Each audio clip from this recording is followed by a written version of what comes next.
मैं वो कलम नहीं हूँ जो बिक जाती हो दरबारों में। मैं शब्दों की दीप शिखा हूँ अंधियारे चौबारों में। मैं वाणी का राजदूत हूँ, सच पर मरने वाला हूँ। डाकू को डाकू कहने की हिम्मत करने वाला हूँ। डाकू को डाकू कहने की हिम्मत करने वाला हूँ। मेरी कलम वचन देती है अंधियारों से लड़ने की, राजमहल के राज मुकुट के आगे तनकर अड़ने की। उस कवि का मर जाना ही अच्छा है जो खुददार नहीं। देश जले मैं कुछ ना बोलूं, मैं ऐसा गद्दार नहीं। देश जले मैं कुछ ना बोलूं। मैं एक सहज सी कविता शुरू करता हूं, बहुत सहज सी सुनिएगा। और द्विवेदी जी के लिए तो मैं कुछ कहूँगा नहीं, क्योंकि मुझे पता नहीं चलता कि किस समय ये थे और किस समय ये हैं।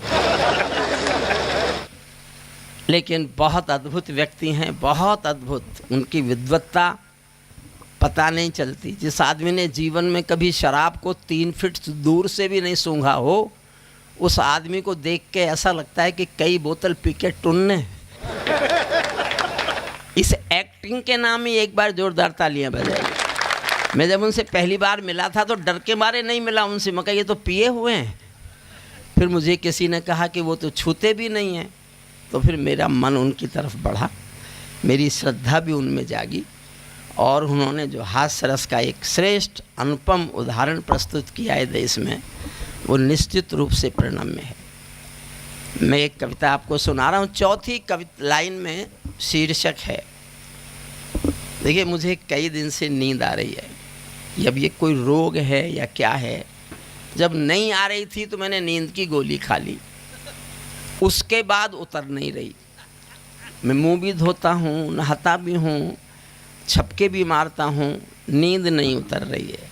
कोशिश कीजिएगा। अब नींद उतरने का एक ही रास्ता है कि जनता ताली बजाए। आप मेरी उतार दोगे तो मैं आपको नहीं आने दूंगा, ये वचन मैं आपको दे सकता हूँ। सुनिएगा। पैरों में अंगारे बांधे, सीने में तूफान भरे। जिन कवियों ने इस माइक पर आज कविता पाठ किया है, उन सबको बहादुरी का मेडल इस बार 26 जनवरी को दिलवाया जाएगा। सबने, सचमुच। लेकिन मैं ये सिद्ध करूंगा कि इससे अच्छा माइक दुनिया में नहीं पाया जाता। पैरों में अंगारे बांधे, सीने में तूफान भरे, आंखों में 2 सागर आंजे, कई हिमालय शीश धरे। मैं धरती के आंसू का संतरास नहीं तो क्या गाऊं, मैं धरती के आंसू का संतरास नहीं तो क्या गाऊं। तालिबानी खूनी तालिबानों का इतिहास नहीं तो क्या गाऊं, खूनी तालिबानों का इतिहास नहीं तो क्या गाऊं। आगामी तूफानों का आभास नहीं तो क्या गाऊं। दुनिया के दादाओं का उपहास नहीं तो क्या गाऊं, दुनिया के दादाओं का उपहास नहीं तो क्या गाऊं। नई सदी परमाणु बम के गहने पहने बैठी है, घायल धरती मां अंबर से पीड़ा कहने बैठी है। पुरवैया बम बंदूकों का जहर उगलते देखी है, विस्फोटों की गर्म हवा से नदी उबलते देखी है। नदी समंदर पर्वत घाटी झरने सब बेनूर मिले, कुदरत की सुंदरता के आभूषण चकनाचूर मिले, कुदरत की सुंदरता के आभूषण चकनाचूर मिले। मैं मेहंदी पायल कंगन के गीत नहीं गाने वाला। मेरे हिस्से में उतने लोग आए जितने सबके हिस्से में आए, क्योंकि प्रारंभ से ही आप इतने थे, ना घटे ना बढ़े। लेकिन होता क्या है, जिसका नंबर सबसे बाद में आता है ना, उसका कष्ट सुनिए आप। हंस हंस के आप थक गए, ताली बजाकर आप थक गए, गीत सुनकर आप थक गए, वीर रस सुनकर आप थक गए, और कुछ तो सुना सुना कर भी इतने थक गए कि चले गए। जिसका नंबर सबसे बाद में आता है, उसका जानते हो कष्ट क्या होता है? आपने कभी ठेले पर कोल्हू में गन्ने का रस निकलते देखा है? कल्पना करो, देखा होगा। गन्ने को एक बार डालते हैं कोल्हू में, पीछे से उठा के उसे फिर दोबारा डाल देते हैं कोल्हू में, और जब वो गन्ना बिल्कुल खुक्कस खोई हो जाता है, तब मुझसे कहते हैं कि इसमें रस निकाल के दिखाएगा। मैं वो काम कर रहा हूँ, मैं नींबू फंसा के कोशिश कर रहा हूँ, मेरा सहयोग करो। मैं नींद में ही बोल रहा हूँ। देखो मन से सुनो, मैं कोशिश करूंगा कि मेरी आवाज भी खुल जाए और नींद भी खुल जाए। मैं 50 साल से हिंदुस्तान की जनता के बीच एक जलती हुई आग की लपटों का नाम है हरिओम पंवार। 50 साल से आग की लपटों की तरह जल रहा हूं, और ऐसे ही नहीं जल रहा। उन लपटों का नाम हरिओम पंवार है जिनको छुओगे तो तुम जलोगे भी, और छू नहीं सके तो छूने के लिए तरसोगे भी। ये दावा केवल मैंने किया। अब सुनिएगा बस। मैं मेहंदी पायल कंगन के गीत नहीं गाने वाला, मैं मेहंदी पायल कंगन के गीत नहीं गाने वाला, आग छोड़कर चंदन बन के गीत नहीं गाने वाला, मैं उगते सूरज की लाली गाने वाला चारण हूँ, धरती पर मानवता के अधिकारों का उच्चारण हूँ, अंधियारों में शब्द किरण का उजियारा गाता हूँ मैं, धरती से आतंकवाद का निपटारा गाता हूँ मैं, धरती से आतंकवाद का निपटारा गाता हूँ मैं। मेरी कलम कामना गाती है जग की खुशहाली की, लेकिन दिल में आग भरी है दुनिया की बदहाली की। कितना अधोपतन देखूंगा सत्ता के व्याकरणों में, गांधी लिंकन बुद्ध पड़े हैं चरमपंथ के चरणों में। और 2 पंक्तियां आपका आशीर्वाद मांगती हैं, प्यार मांगती हैं, पीछे तक एक एक व्यक्ति की तालियां मांगती हैं, मेरी बात आप तक पहुंच जाए तो। और मंच के भी सब छोटे भाई बहनों का भी मैं आभार मांगता हूं, क्योंकि वो भी समर्थन करें। मैं थोड़ा निरीह जीवन में पहली बार, क्योंकि मुझे नहीं पता मुझे नींद क्यों आ रही, सचमुच मुझे नहीं पता। मैं डॉक्टर से पूछता, डॉक्टर मुझे आने नहीं देता।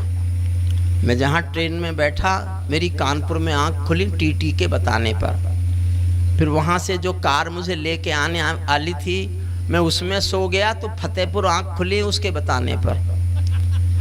फिर मैं होटल में सो गया, मेरी आंख खुली जब मधुर लेने पहुंचे कि चलना है, और मैं मंच पे भी सो रहा था। ईमानदारी से मैंने किसी को भी नहीं सुना, मैं सोया हूं। मैं किसी से कह नहीं सकता आज कि मुझे भी सुनो, लेकिन मैं ये जानना चाहता हूं कि मुझे इतनी नींद क्यों है। खुल गई तो खुल गई, वरना तो किसी रोग ने तो घेरा होगा। कितना अधोपतन देखूंगा सत्ता के व्याकरणों में, गांधी लिंकन बुद्ध पड़े हैं चरमपंथ के चरणों में। मुझको ये पूरी दुनिया लाचार दिखाई देती है, मुझको ये पूरी दुनिया लाचार दिखाई देती है। चीर हरण के चौसर का दरबार दिखाई देती है, चीर हरण के चौसर का दरबार दिखाई देती है। गंधारी की धरती पर भूचाल दिखाई देता है, अफगानों का जनजीवन बदहाल दिखाई देता है। तोप तमंचों से घायल परिवेश दिखाई देता है, खूनी बाजों के पंजों में देश दिखाई देता है, खूनी बाजों के पंजों में देश दिखाई देता है। यूएनओ में दुनिया का विश्वास टूटते देखा है, हथियारों के बल पर कोई देश लूटते देखा है, हथियारों के बल पर। वापिस बैठिए, वापिस वापिस वापिस आओ, वापिस आओ, अपनी जगह बैठ जाओ। ये कोई पार्लियामेंट है जिसका मन करेगा उठ के चल देगा? ये अदब की महफिल है भैया। मेरे कविता पाठ करते समय किसी का उठ के जाने का साहस? अखिलेश यादव की सरकार होती तो यश भारती मिलती कि आप वो बहादुर व्यक्ति हैं कि जो हरिओम पंवार के कविता पाठ के बीच में भी उठे। अब मत उठना, मैंने जिन सरकारों पे लिखा है ना वो बैठ गई। मैं पहली बार आया हूं इसलिए मेरे बारे में आप जानते नहीं हैं। मैं बनारस गया पिछले दिनों, तो मैंने कुर्सी मांगी चोट की वजह से, तो मेरा एक दोस्त वहां प्रोफेसर था, उसने कहा हरिओम पंवार आप बूढ़े हो गए। अच्छा कहा तो उसने ठीक, मैं 74 प्लस हो गया, तो इतनी उम्र का आदमी बूढ़ा ही होता है, पर ईगो मानती है क्या? मेरे मुंह से एक वाक्य निकला, उस दिन तो अचानक निकला, अब मैं रोज बोलता हूं। समर्थन कर सको तो समर्थन करना, मैं सबूत दे के जाऊंगा कि मैं ऐसा ही हूं। मेरे मुंह से निकला, देख दोस्त, जब सूरज शाम को ढलता है ना, उस वक्त भी उसका नाम सूरज ही होता है। मेरा समर्थन करना, 6 लाइन पढ़ रहा हूं। मैं सूरज के साम्राज्य से आंख मिलाने वाला हूं, मैं सूरज के साम्राज्य से आंख मिलाने वाला हूं, दुनिया के हर दादा का मैं ताज हिलाने वाला हूं। आसमान की लाली मेरे शब्दों की चिंगारी है, मेरी पूरी दुनिया से टकराने की तैयारी है। मैं शब्दों की क्रांति ज्वाल हूं, वर्तमान को गाऊंगा। जिस दिन मेरी आग बुझेगी मैं उस दिन मर जाऊंगा, जिस दिन मेरी आग बुझेगी मैं उस दिन। मैंने तैयार किया आपकी मेरी मुझे सुनने के लिए तैयार हो जाए। मैं एक छंद अंतिम सुनाता हूं इस कविता का, फिर मैं एक और कविता सुनाना चाहता हूं। जिस दिन तालिबानियों ने कब्जा किया अफगानिस्तान पर, उस दिन उनके एक प्रेस प्रवक्ता ने बार बार बयान दिया, तो बार बार प्रेस प्रवक्ता बोल रहा था तालिबानियों का, we have got our motherland, Kabul and total Afghanistan, our next target is Jammu and Kashmir, and due to brotherhood we will support the jihad in Jammu and Kashmir and we will get it liberated. वो तो पाकिस्तान से उनका झगड़ा हो गया, वरना वो भी हमारे गले को पड़ने वाले थे। तो मैं अंतिम छंद दुनिया को सुनाने के लिए सुना रहा हूं। अब मैं नहीं कहूंगा ताली बजाओ, मैंने आपको कुर्सियों से खड़ा नहीं किया तो मैं काहे का हरिओम पमार। क्यों शुक्ला जी, काहे को आपको लूटा मैंने पैसे लेके। ताली बांधो अपने घर में, नाचो कूदो खेल करो, मन करे खड़े होकर समर्थन करने का, तो इस जिद पे मत आ जाना इसने कह दिया है तो नहीं होते, ऐसा मत करना। ताली बांधो अपने घर में, नाचो कूदो खेल करो, जिससे चाहो जंग करो तुम, जिससे चाहो मेल करो, लेकिन मेरे कश्मीर के सपन देखना बंद करो, लेकिन मेरे कश्मीर के सपन देखना बंद करो। पाकिस्तानी गरम तवे पर हाथ सेकना बंद करो, पाकिस्तानी गरम तवे पर उछालूंगा ऊपर अभी, पाकिस्तानी गरम तवे पर हाथ सेकना बंद करो। तालिबानी अब्बा चाचा जो भारत में आएंगे, तालिबानी अब्बा चाचा जो भारत में आएंगे, ओसामा की तरह समंदर में दफनाए जाएंगे, ओसामा की तरह समंदर में दफनाए जाएंगे। हम घाटी में आतंकी अभियान कुचल कर रख देंगे, हम घाटी में आतंकी अभियान कुचल कर रख देंगे, कोयल के घर कौवों का अरमान कुचल कर रख देंगे। जो घुसपैठी घाटी में बारूदी गरम हवा देंगे, जो घुसपैठी घाटी में बारूदी गरम हवा देंगे, हम उनको जन्नत की 70 हूरों से मिलवा देंगे, हम उनको जन्नत की 70 हूरों, हम उनको जन्नत की 70 हूरों, सल्यूट करता हूँ आपका, हम उनको जन्नत की 70 हूरों से मिलवा देंगे। चंद किराए के ये गुंडे और तमंचे पिंडी के, चंद किराए के ये गुंडे और तमंचे पिंडी के, सौदागर बनकर बैठे हैं आतंकों की मंडी के। पहले इनको संविधान की परिभाषा में समझा दो, ना समझे तो फिर बुलडोजर की भाषा में समझा दो, ना समझे तो फिर बुलडोजर की ना समझे तो फिर बुलडोजर की भाषा में समझा दो। बंदूकों की गोली का उत्तर सद्भाव नहीं होता, बंदूकों की गोली का उत्तर सद्भाव नहीं होता, हत्यारों के लिए अहिंसा का प्रस्ताव नहीं होता, कोई विषधर कभी शांति के बीज नहीं बो सकता है, और भेड़िया शाकाहारी कभी नहीं हो सकता है, और भेड़िया शाकाहारी कभी नहीं हो सकता है। धरती पर हत्यारी बंदूकों ने तर्पण नहीं किया,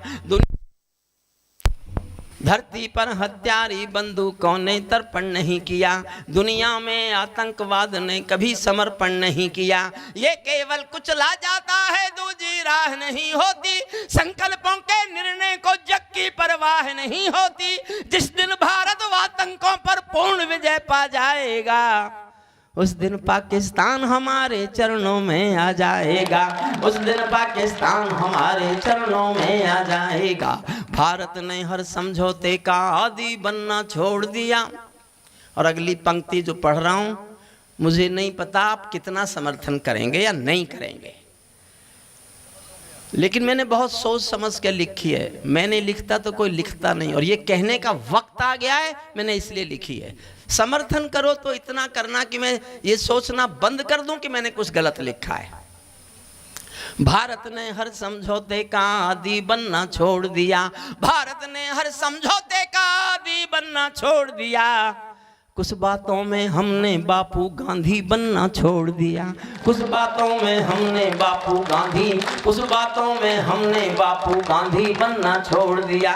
धरती अंबर और समंदर को ये भाषा समझा दो, दुनिया के हर पंच सिकंदर को ये भाषा समझा दो।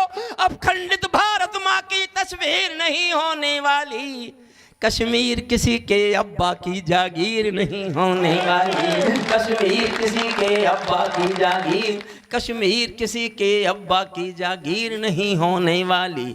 हर संकट का हल मत पूछो आसमान के तारों से, सूरज किरणें नहीं मांगता सूरज चांद, सूरज किरणें नहीं मांगता चंदा तांद सितारों से। पंचाली के चीर हरण पर जो चुप पाए जाते हैं, मैं पहलगाम पर बोल रहा हूँ और बहुत हिम्मत करके बोल रहा हूँ। पंचाली के चीर हरण पर जो चुप पाए जाते हैं, इतिहासों के पन्नों में वो सब कायर कहलाते हैं, इतिहासों के पन्नों में वो सब कायर कहलाते हैं। नई सदी का भारत है ये 62 वाला दौर नहीं, हम भी दुनिया के दादा हैं, दिल्ली हैं लाहौर नहीं। हमने अपने संविधान से 370 मिटा दिया, नेहरू जी ने डाला था जो सांप गले से हटा दिया, नेहरू जी ने डाला था जो सांप गले से हटा दिया। उरी का उत्तर घर में घुसकर चोट से दे के दिखा दिया, पुलवामा का उत्तर बालाकोट से दे के दिखा दिया। रावलपिंडी के दिल में जब खोट दिखाई देता है, उनको सपनों में भी बालाकोट दिखाई देता है, उनको सपनों में भी बालाकोट दिखाई देता है। आतंकों के गालों पर ये दिल्ली के चांटे होते, हम कमियां करते चले आए। मैं 34 साल पहले चिल्लाया था कि जल संधि को तोड़ दो, जल संधि को रोक दो। वो देश आपके चरणों में पड़ा मिलता, पानी के लिए तरसता, लेकिन नहीं, हमें तो महान बनना है। कभी हमारे नेता को कोई नोबेल प्राइज नहीं मिला तो इसीलिए नहीं मिला कि इन्होंने जल संधि तोड़ दी थी। जो नदी हमारी धरती से बहती है उसके पानी पर हमारा हक है, हमारा हक है। कोई दुनिया का इंटरनेशनल लॉ इसमें बीच में नहीं आता। जो चीन से नदियाँ आती हैं, रोक ले चीन, उनको हमने कब मना किया है? हमारा नुकसान ही करती है ब्रह्मपुत्र, बाढ़ ही बाढ़ उसकी वजह से आती है, और वो रोकता नहीं है। वो रोक ले तो उसकी चीन बह जाए, उसकी चीन बह जाए। ये आतंकों के गालों पर दिल्ली के चांटे होते, गर हमने 2 के बदले में 20 शीश काटे होते, गर हमने 2 के बदले में 20 शीश काटे, गर हमने 2 के बदले में 20 शीश काटे होते। ये कैसा परिवर्तन है, ये कैसा परिवर्तन है भारत के संघर्षों में। देखो, मैं एक कविता और सुनाता हूँ आपको। ये कविता मेरी अभी पूरी नहीं हुई, पूरी हो जाएगी उसी दिन युद्ध हो जाएगा, कोई विकल्प नहीं है। आप ऐसे मत समझिएगा। मैंने भूख लिखी तो भारत में फूड सिक्योरिटी एक्ट बना। मैंने नोटबंदी की कविता लिखी तो नोटबंदी हुई। मैंने राम के समर्थन में कविता लिखी तो राम का मंदिर बना। मैं 29 साल चीखा 370 हटवाने के लिए, तब जाके 19 में 370 हटी। मुझे ये गर्व प्राप्त है कि मैं हिंदुस्तान के बनने वाले कानूनों के आगे या पीछे, पीछे या आगे मैं घूमता हुआ मिलता हूँ। कोई और कभी इतना घूमता हुआ नहीं मिलता। इसलिए मैंने कहा था मैं थोड़ा पढ़ा लिखा कवि हूँ। ये हमारा किधर गया मधुर, मधुर, ये बैठ जाओ, बैठ जाओ। इससे मेरी डिग्री बोलनी नहीं आती। शुक्ला जी, मैंने 35 साल पहले LLD की थी। दुनिया की कानून की आखिरी पढ़ाई है, इसके बाद दुनिया भर में कोई कानून में पढ़ाई नहीं है। तो मधुर ने मुझसे पूछा, भाई साहब क्या किया? मैंने कहा LLD कर ली। तो तुरंत छुटते ही बोला, आप B.Ed नहीं कर सकते थे? मुझे उस दिन पता चला कि इसने बिहार में टॉप किया था। लेकिन आज मुझे शुक्ला जी आपके कार्यक्रम में ये ज्ञान प्राप्त हो रहा है अपने छोटे भाई बहनों के बीच कि तूने LLD करके क्या कर लिया, कविता तो इन्हीं के साथ पढ़ रहा है। कविता तो द्विवेदी जी के साथ ही पढ़ रहा है, कविता तो इन्हीं के साथ। एक कविता सुनिए, मेरा मन है सुनाने का, और फिर मैं एक कविता करगिल के शहीदों पे मान लीजिएगा उसको, या पुलवामा पे मान लीजिए, या पहलगाम पे मान लीजिए। मैं आखिर में और सुनाऊंगा। 2 कविताओं की अनुमति आपसे मांगता हूँ, चलेगा साहब? जो जा रहे हैं वो रुक जाएं, जहाँ से गुजरेंगे ना मेरा दिल वहीं पड़ा मिलेगा। कुछ चलना हो तो निकल जाओ, लेकिन फतेहपुर के लोग इतने निर्मम नहीं हैं। ये कोई लखनऊ थोड़ा ही है। निर्ममता उगती और संवारी जाती है राजधानियों में। देखिए, मैं आस्था के 1-2 कहानी सुनाता हूँ। एक पिंजरे में पालतू तोता था किसी के पास। एक दिन मालिक ने तोते से कहा, मैं तेरा शाम तक का खाना रख दिया हूँ पिंजरे में, पड़ोसी गांव जा रहा हूँ। तोता बोला, मालिक उस गांव में मेरे गुरुजी रहते हैं। मालिक बोला, तो मैं क्या करूं? अरे बोले, उस गांव में जा रहे हो, मेरे मालिक वहां रहते हैं, तो आप उनको मेरी राम राम तो बोल सकते हो। मालिक ने कहा, मिलेगा तो बोल दूंगा। मालिक पड़ोसी गांव गया, जाके उसने कहा, भी मेरे पिंजरे में एक तोता है, कोई यहाँ उसका मालिक रहता है क्या, गुरु रहता है क्या? एक बूढ़ा तोता उठ के आया, उसने कहा, मैं उसका गुरु हूं। तो मालिक ने कहा, मेरे तोते ने पिंजरे से तुमको राम राम भेजी है। बूढ़े तोते ने सुना और मर गया। मालिक लौट के आया, तोते ने पूछा, मेरे गुरुजी मिले? मालिक बोला, काय का तेरा गुरुजी? मैंने तेरी राम राम बोली, वो तो सुनते ही मर गया। इतना सुनते ही पिंजरे का तोता भी मर गया। जब मालिक ने पिंजरा खोला तो तोते की आत्मा ये कहती चली गई, समझना साहब मैं कहना क्या चाहता हूँ। तोते की आत्मा ये कहती चली गई कि मालिक तुम समझे नहीं, मेरे गुरु ने मेरे लिए एक संदेश भेजा कि जिसको आजाद होना है उसे मरना आना चाहिए। ये मैंने ज्ञान दिया। कविताएं भाजपा नहीं होती, कविताएं कांग्रेस नहीं होती, कविताएं सपा नहीं होती, कविताएं बसपा भी नहीं होती। कविताएं तो राजनीतिक व्यवस्था के सांस्कृतिक संशोधन हैं, सांस्कृतिक संशोधन हैं राजनीतिक व्यवस्थाओं के। देश कैसे सुंदर बनेगा, सड़कें कैसे सुंदर बनेंगी, नदियां कैसे साफ होंगी, हवाई अड्डे कैसे सुंदर बनेंगे, ये काम सरकारों का है, वो करें।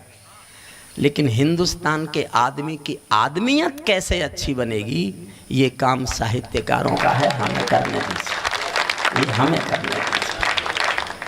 हमारे विश्वास अलग, हमारी आस्थाएं अलग। एक बाप बेटी जा रहे थे किसी रास्ते पर, उनको बाढ़ का पानी मिला, दोनों को घबरा गए, दोनों डर गए, कैसे पार निकलेंगे। तो पिता ने हिम्मत करके कहा कि बेटी मत डरो, मेरा बाजू पकड़ लो, हम निकलेंगे बाढ़ के पानी से बाहर। बेटी ने कहा, नहीं पापा, मैं आपका बाजू नहीं पकड़ूंगी, आप मेरा बाजू पकड़ो। पिता ने कहा, क्या फर्क पड़ता है, मैंने तुम्हारा बाजू पकड़ा या तुमने मेरा बाजू पकड़ा, क्या फर्क पड़ता है? समझना मैं क्या बताना चाहता हूं। बेटी ने कहा, पापा बहुत फर्क पड़ता है, मैं किसी मजबूरी में, अपने स्वार्थ में आपका हाथ छोड़ भी सकती हूं, लेकिन एक बाप अपनी बेटी का हाथ किसी हाल में कभी छोड़ नहीं सकता, छोड़ नहीं सकता। ये मैंने किया आपको ठोक पीट के ठीक। मैं ताजों के लिए समर्पण वंदन गीत नहीं गाता, मैं ताजों, बस पानी और मेरे पास रख दें। मैं पिछले दिनों बीमार हुआ था साहब, तो लंबे समय बीमार हुआ, तो मैंने दवाइयाँ बहुत खाई। और मेरा संकट ये था, जो मेरे एलोपैथी के डॉक्टर दोस्त थे वो तो अपनी दवाई ठोकते थे कि इन्हीं को खाना। असल में बाबा रामदेव के पास उठता बैठता हूँ, वो अपनी दवाई ठोकते थे, बोले इन डॉक्टरों की मत खाना वरना मर जाएगा। डॉक्टर कहते थे इस बाबा की मत खाना वरना मर जाएगा। और मैं बचा तब जब मैंने दोनों की खानी बंद कर दी। सच मानिए, फिर भी इतनी दवाइयाँ खिलाई हैं, गला खुश्क कर दिया। मैं ताजों के लिए समर्पण वंदन गीत नहीं गाता, दरबारों के लिए कभी अभिनंदन गीत नहीं गाता। गौन भले हो जाऊं लेकिन मौन नहीं हो सकता मैं। चौथी पंक्ति समझ जाओगे, मेरी पूरी कविता समझ जाओगे। चौथी पंक्ति पर ध्यान देना बस प्लीज। और मैं देखना चाहता हूं आप मेरी चौथी पंक्ति को कितना गंभीरता से सुन रहे हैं। फिर पढ़ता हूं। मैं ताजों के लिए समर्पण वंदन गीत नहीं गाता, दरबारों के लिए कभी अभिनंदन गीत नहीं गाता। गौन भले हो जाऊं लेकिन मौन नहीं हो सकता मैं। पुत्र मोह में शस्त्र त्याग कर द्रोण नहीं हो सकता मैं। पुत्र मोह। सल्यूट आपका, बहुत बहुत आभार। देखो साहब, भले ही आप लोग थोड़े हों शुक्ला जी, भले ही कम लोग आए हों, लेकिन प्रारंभ से लेके अब तक जिस मन से आप थोड़े लोगों ने कविता सुनी है, मैं एक बात बिना कहे जाऊंगा तो मेरे मन पे बोझ रहेगा। मैं 30 साल लाल किले में गया हूं कविता सुनाने, 30 साल। लेकिन जिस मन से हर कवि को निष्ठा से, प्यार से, दुलार से, ध्यान से आप सबने सुना है, मैं 30 साल के लाल किले के 30 कवि सम्मेलन फतेहपुर के शुक्ला जी के इस एक कवि सम्मेलन पर न्यौछावर करने की घोषणा करता। कम लोगों से कोई फर्क नहीं पड़ता, कम लोगों से होने से कोई फर्क नहीं पड़ता। सबका प्रणाम करता हूँ, अभिवादन करता हूँ। अब आपको अपनी एक अच्छी कविता सुनाता हूँ जो मेरे हिसाब से अच्छी है। सबके हिसाब से अच्छी कोई कविता होती नहीं है। देखिए, कविताएं सरकारों का समर्थन नहीं होती। जब जब भी कविताओं ने सरकारों का समर्थन किया, या तो कविता मर गई या सरकार गिर गई। मैंने जीवन भर किसी सरकार के समर्थन में कविता नहीं लिखी। मैंने एक कविता लिखी बस, वाजपेयी साहब जब प्रधानमंत्री थे, उन्होंने परमाणु विस्फोट किए तो मैं रह नहीं पाया। मैंने उनकी तारीफ में एक लंबी कविता लिखी और जाके सुनाई उनको। मेरे श्रोता होते थे अटल बिहारी वाजपेयी जी। तो बोले, देखा मैंने तुझसे समर्थन में लिखवा दी ना। मैंने कहा जी लिखवा तो दी, पर 2 बातें होंगी, या तो मेरी कविता बचेगी या आपकी सरकार। और इतिहास में लिखा है कविता बची, सरकार गिरी। उसके बाद नहीं लिखी मैंने किसी के समर्थन में। उनका मैं क्यों किसी की सरकार गिराऊं। सुनिए मन से आप। मैं ताजों के लिए समर्पण वंदन गीत नहीं गाता, दरबारों के लिए कभी अभिनंदन। प्लीज बैठ जाओ यार। हे हुजूर, गुटखा खाए हैं थोका ना जाए हाथ, यह थोक जाना। हमारी तो विधानसभा में भी गुटखा थोका जा सकता है, या जो वहाँ थूका जा सकता है उसको गुटखा कह सकते हैं। सुनिए मन से बस, अब मत रोकना। मैं एक 2 कविता बस सुनाना चाहता हूँ। मेरी आधी नींद खुल गई है, आधी, अभी आधी नींद खुली है। पीछे के समर्थन कर देंगे, अखिलेश जी का आशीर्वाद मिल जाएगा तो पूरी नींद खुल जाएगी। लेकिन ये चिंता अभी भी मुझे सता रही है कि मुझे नींद आ क्यों रही है।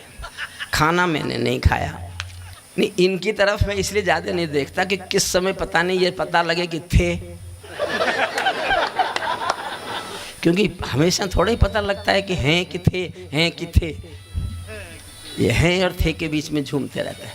मैं ताजों के लिए समर्पण वंदन गीत नहीं गाता, दरबारों के लिए कभी अभिनंदन गीत नहीं गाता। गौन भले हो जाऊं लेकिन मौन नहीं हो सकता मैं। पुत्र मोह में शस्त्र त्याग कर द्रोण नहीं हो सकता मैं। कितने ही पहरे बैठा दो मेरी क्रुद्ध निगाहों पर, मैं दिल्ली से बात करूंगा भीड़ भरे चौराहों पर। मैं सिंहासन वाले पंखों से उड़ता नहीं मिलूंगा मैं, सिंहासन वाले पंखों से उड़ता नहीं मिलूंगा मैं। दरबारों के कालीनों से जुड़ता नहीं मिलूंगा मैं।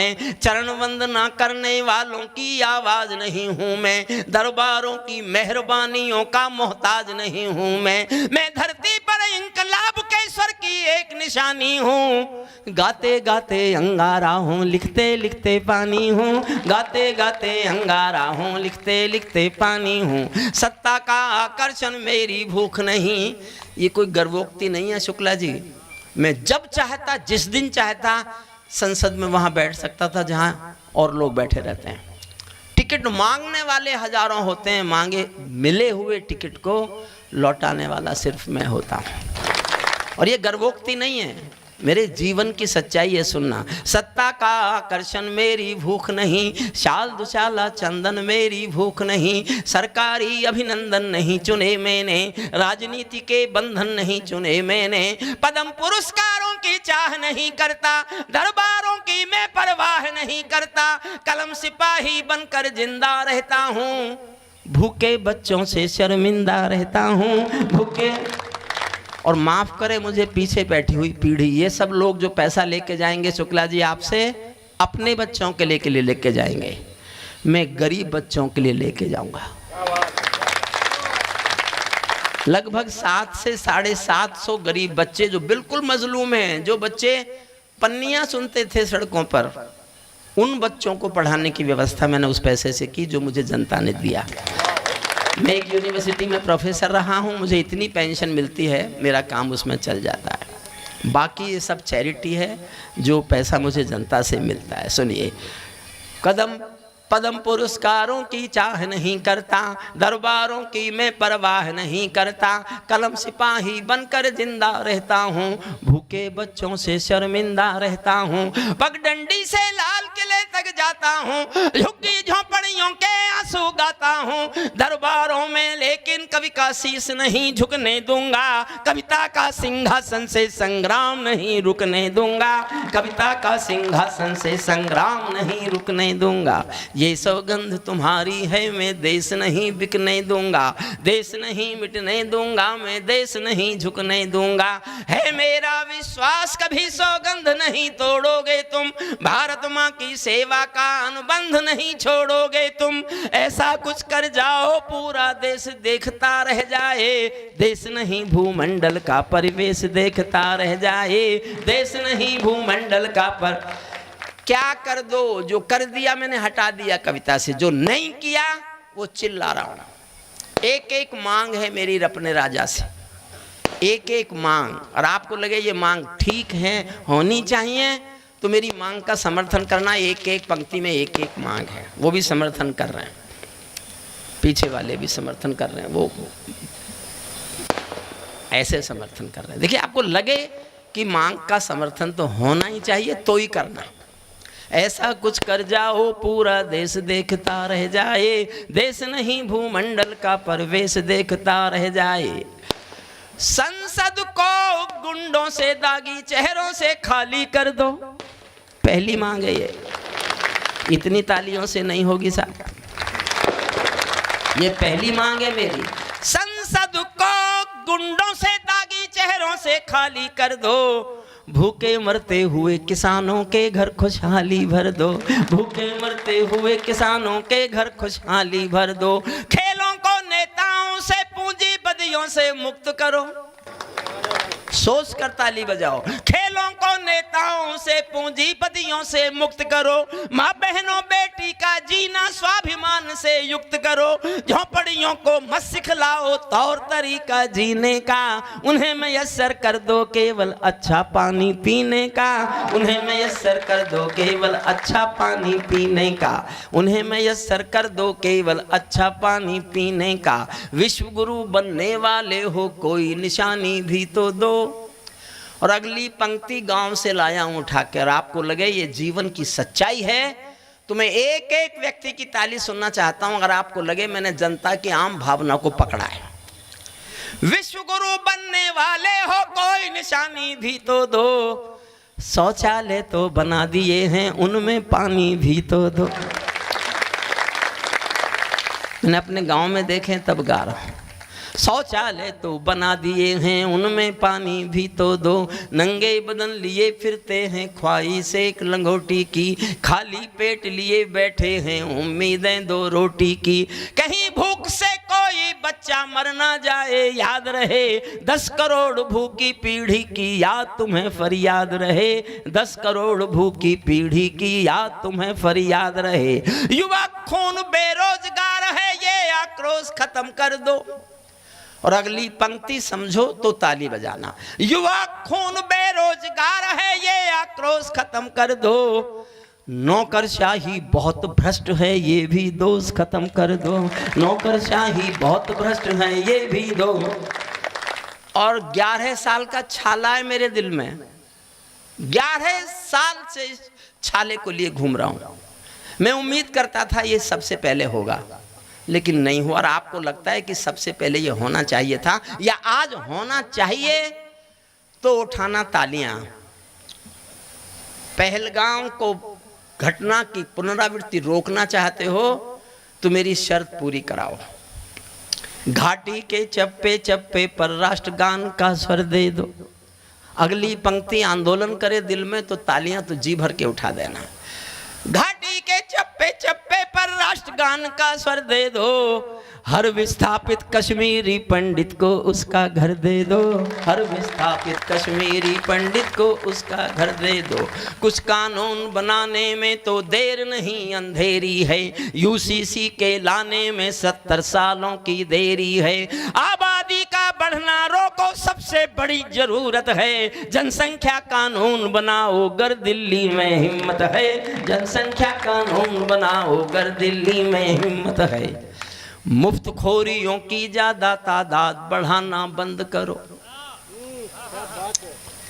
ये फ्री में देंगे, ये फ्री में देंगे, ये फ्री में देंगे। तुम्हारे बाप का पैसा है, ये पैसा जनता के टैक्स का है और फ्री में तुम दोगे। गलत रास्ते पर जा रहा है ये देश। नहीं होना चाहिए कोई भी कर्जा माफी। मुफ्तखोरियों की ज्यादा तादाद बढ़ाना बंद करो। गैर जरूरी लोगों की इमदाद बढ़ाना बंद करो। घर बैठे इमदाद मिली तो कर्म त्यागना सीख गए। हट्टे कट्टे चौराहों पर भीख मांगना सीख गए। हट्टे कट्टे चौराहों पर भीख मांग। और मैं कहने की हिम्मत कर रहा हूं बहुत अध्ययन करके, सांसद और विधायक जी की निधि बांटना बंद करो। मेरा समर्थन करो। करवा तो मैं सब लूंगा, सरकार से सब करवा लूंगा, क्योंकि मुझे सत्ता का हिस्सा नहीं बनना, तो मैं कुछ भी करवा सकता हूं। मेरा समर्थन करो बस। सांसद और विधायक जी की निधि बांटना बंद करो। ये विकास का सूत्र नहीं है, ज्ञान छांटना बंद करो। ये सब खेल दलाली का है, चांदी ऐसों वैसों की। बंदर बाट मचा रखी है सब सरकारी पैसों की। बंदर बाट मचा रखी है सब सरकारी। बंदर बाट मचा रखी है सब सरकारी पैसों की। कोई कश्मीरी घाटी में अलगावी स्वर लेता है। कोई ड्रैगन की धमकी की रोज दुहाई देता है। और 2 पंक्तियां, कोई रामचरितमानस की पावनता पर थूक गया। और अगली पंक्ति पढ़ रहा हूं मैं, देखना चाहता हूं कितना लोग साथ देते हैं। कोई रामचरितमानस की पावनता पर थूक गया। ऐसे लोगों पर बाबा का बुलडोजर क्यों चूक गया। ऐसे लोगों पर बाबा का बुलडोजर, ऐसे लोगों पर बाबा का बुलडोजर क्यों चूक गया। कोई मिलावट का दोषी है पूजा के प्रसादों में। कोई खंजर घोंप रहा है भारत की बुनियादों में। कोई खंजर घोंप रहा है भारत की बुनियादों में। मैं इन देशद्रोहियों का मिट जाए खेल चाहता हूँ। मैं इन देशद्रोहियों का मिट जाए खेल चाहता हूँ। मैं दिल्ली के अंतस में सरदार पटेल चाहता हूँ। मैं दिल्ली के अंतस में सरदार पटेल। अंतिम छंद और सुन लीजिए। इस सवाल का उत्तर क्या है, ये न्याय सबके लिए। पहली बार पढ़ रहा हूँ और देखो ये सब बोलने के लिए मुझे कितने, डरता तो खैर मैं हूँ नहीं, लेकिन फिर भी आकर्षण तो छोड़ने ही पड़ते होंगे ना। आकर्षण किस हद तक आकर्षण छोड़ने पड़ते होंगे। इस सवाल का उत्तर क्या है, मैं किसको समझाऊं क्या। मेरी अगर कोई भी नहीं उठेगा तो इस छंद के बाद एक 4 मिनट की कविता, जो मेरे जीवन की सबसे अच्छी कविता है और आदरणीय मधुर जी को सबको समर्पित करूंगा, अखिलेश जी को भी, मधुर जी को। 4 मिनट की कविता है वो। ये अंतिम छंद और सुन लीजिए बस, और थोड़ा तालियों का घनत्व बढ़ाना इसमें। इस सवाल का उत्तर क्या है, मैं किसको समझाऊं क्या। मेरी समझ नहीं आया तो जनता को बतलाऊं क्या। सत्ताधीशों के अधरों पर पहरा क्यों हो जाता है। कभी कभी सिंहासन गूंगा बहरा क्यों हो जाता है। कभी कभी सिंहासन गूंगा बहरा। और शुक्ला जी समर्पित करता हूँ आपको सुनना। कभी कभी सिंहासन गूंगा बहरा क्यों हो जाता है, मैं चारण हूँ चौराहों पर आंख लाल कर पूछूंगा, मैं चारण हूँ चौराहों पर आंख लाल कर पूछूंगा, सिंहासन के गिरे बान में हाथ डाल कर पूछूंगा, नौकरशाही के दामन जो पाप पले ये किसके हैं, न्यायमूर्ति के घर में जो नोट जले ये किसके हैं, न्यायमूर्ति के घर में जो नोट जले ये। अंतिम कविता मैं सुनाता हूं। कविता का एहसास जन्म कहां से लेता है, कहां से जन्म लेता है? आधी मिनट की बात सुनिए, आधी मिनट की। मुझे ऐसा लगता है, पता नहीं क्यों मुझे लगता है कि मेरे जैसे कवि की तो कविताओं का एहसास वहीं से जन्म लेकर रेंगता है। एक बहुत अमीर महिला बहुत महंगी साड़ी पहने हुए बहुत बड़ी सी कार में एक साड़ी की दुकान पे आई। क्यों दुबे जी, द्विवेदी जी, आपने कभी अपनी पत्नी को महंगी साड़ी नहीं दिलवाई क्या? नहीं दिलवाई? गलत काम नहीं कर गलत काम तो कर लिया तुमने, शादी कर ली। अगर गलत काम नहीं करना था तो मेरी तरह रहते। गलत काम तो हो गया, राजा वो तो हो गया। बहुत अमीर महिला बहुत बड़ी कार में महंगी साड़ी पहने हुए एक साड़ी की दुकान में आई और दुकानदार से कहा, मुझे जल्दी से एक सस्ती सी साड़ी दे दो, मेरी मालकिन, मेरी नौकरानी की बेटी की शादी होने वाली है। अक्सर अमीर महिलाएं यही करती हैं, इसमें कोई विशेष बात नहीं है। विशेष बात यह है, आधे घंटे बाद एक 80 साल की बुढ़िया फटी हुई धोती पहने हुए टूटी फूटी रिक्शा में बैठकर उसी दुकान पर आई और दुकानदार से कहा, मुझे इस दुकान की सबसे अच्छी साड़ी दे दो, मेरी मालकिन की बेटी की शादी होने वाली है। एक गरीब बुढ़िया के दिल का उठता हुआ यह एहसास कि उसकी मालकिन की बेटी के लिए बहुत अच्छी साड़ी खरीदना चाहिए, ये एहसास ही कविता है। ये एहसास ही कविता को जन्म देता है, मेरी ऐसी मान्यता है।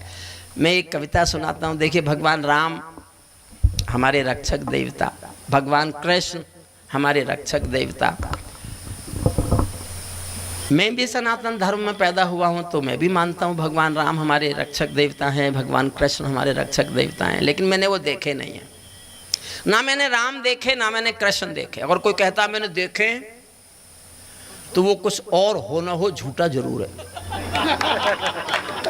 अच्छा, हो भी सकता है कोई परम लोग ऐसे हों जिन्होंने देख लिए हों, या वो ये कह के परम होना चाहते हैं कि हमने देख लिए।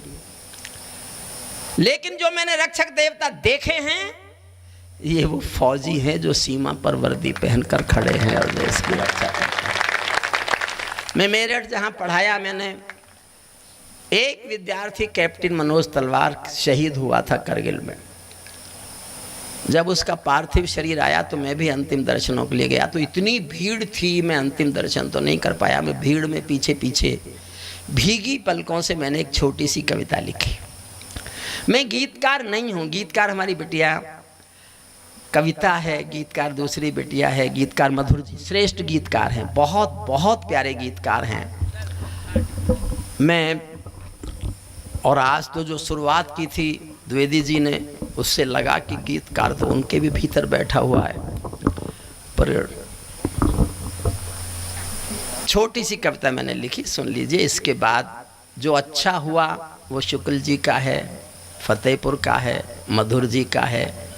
उन्होंने एक अच्छी टीम जुटाई और इतनी बड़ी टीम जुटाई जिसमें 3 कवि सम्मेलन हो सकते थे, लेकिन शुक्ला जी को बताना था कि मैं कोई छोटा मोटा आदमी नहीं हूँ, 3 एक में ही करूँगा।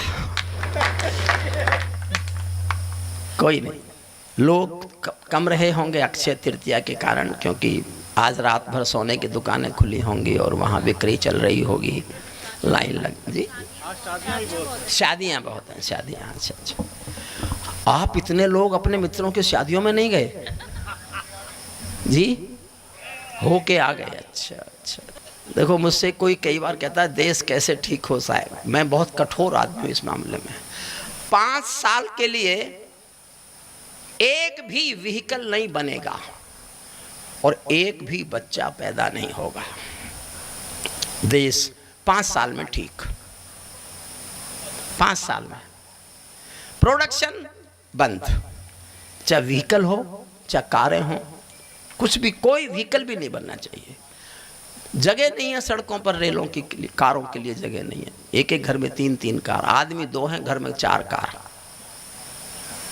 ऐसा नहीं होना चाहिए। सुने कविता, ताली मत बजाना, चाहे चुपके से सुन लीजिए। मेरी एक अच्छी कविता है, मैं इस कविता के अलावा अपनी किसी कविता को अच्छी कविता नहीं कहता, सच्ची कविता कहता हूँ।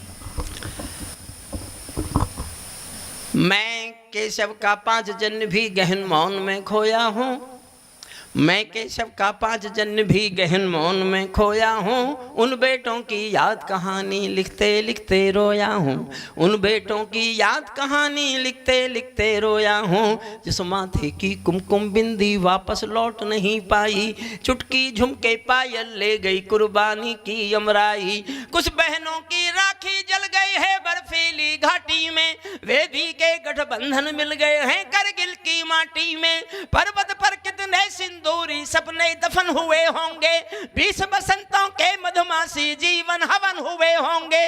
टूटी चूड़ी धुला महावर, रूठा कंगन हाथों का, कोई मोल नहीं दे सकता बसंती जज्बातों का, कोई मोल नहीं दे सकता।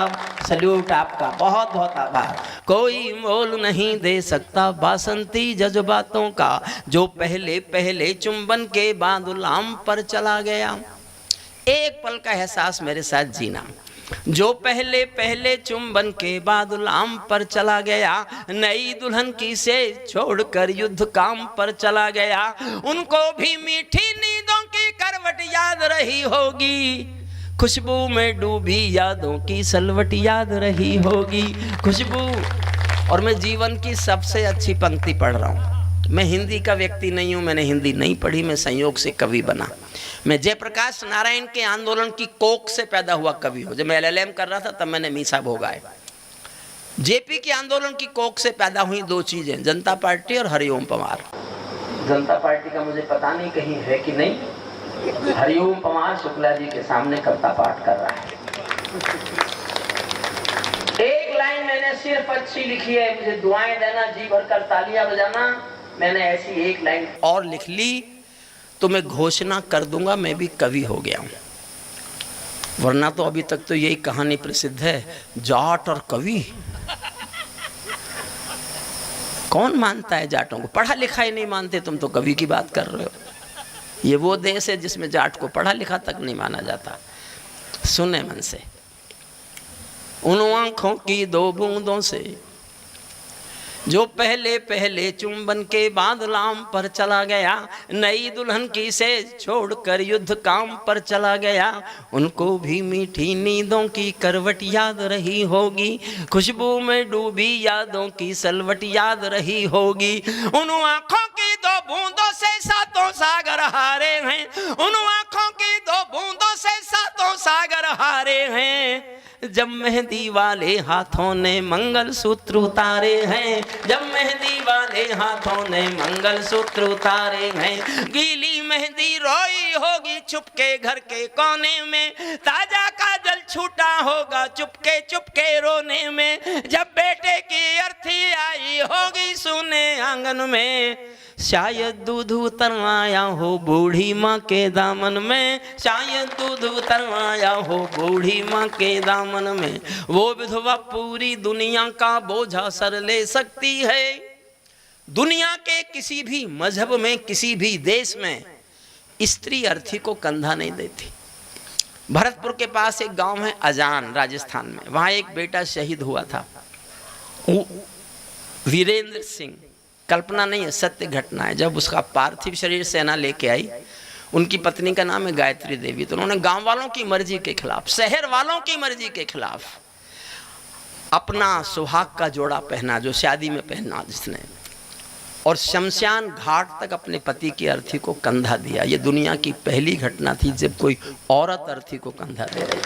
मैंने एक लाइन लिखी है, बस इसको प्यार से सहेजना। जब बेटे की अर्थी आई होगी सोने आंगन में, शायद दूध उतरवाया हो बूढ़ी माँ के दामन में, वो विधवा पूरी दुनिया का बोझा सर ले सकती है, जो अपने पति की अर्थी को भी कंधा दे सकती है। मैं ऐसी हर देवी के चरणों में शीश झुकाता हूँ, मैं ऐसी हर देवी के चरणों में शीश झुकाता हूँ, इसीलिए मैं कविता को हथियार बना कर गाता हूँ, इसीलिए मैं कविता को हथियार बना कर गाता हूँ। जिन बेटों ने पर्वत काटे हैं अपने नाखूनों से, कल्पना करो कैसे लड़ते होंगे, -48 और +48। जिन बेटों ने पर्वत काटे हैं अपने नाखूनों से, उनकी कोई मांग नहीं है दिल्ली के कानूनों से। जो सैनिक सीमा रेखा पर ध्रुव तारा बन जाता है, उस कुर्बानी के दीपक से सूरज भी शर्माता है। गर्म दहानों पर तोपों के जो सीने अड़ जाते हैं, उनकी गाथा लिखने को अंबर छोटे पड़ जाते हैं।